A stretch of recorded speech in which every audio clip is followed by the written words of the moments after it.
Hello, for today's video, I'm gonna make a delicious banana milkshake recipe with these 3 ingredients. Here I prepared 4 small size of bananas, 2 tablespoons of powdered milk, a cup of fresh milk, and honey.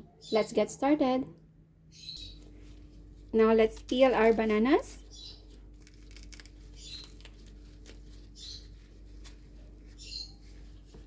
And put it in the blender. Cut it and put it in the blender.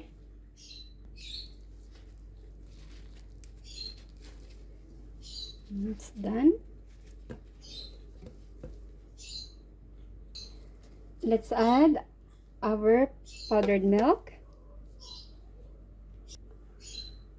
Add 2 tablespoons of honey.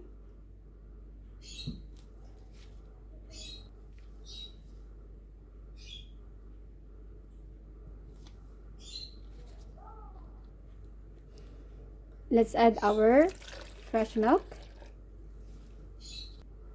And now let's blend it. Using high speed, let's blend our banana.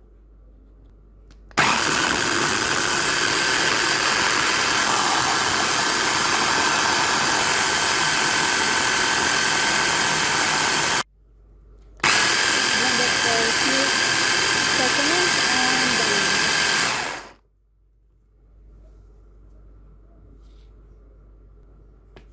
And done. Let's check.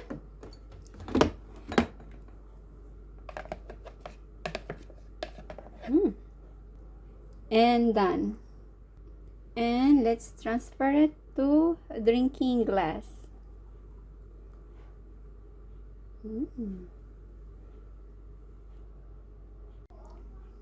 And our delicious banana milkshake recipe is ready to serve.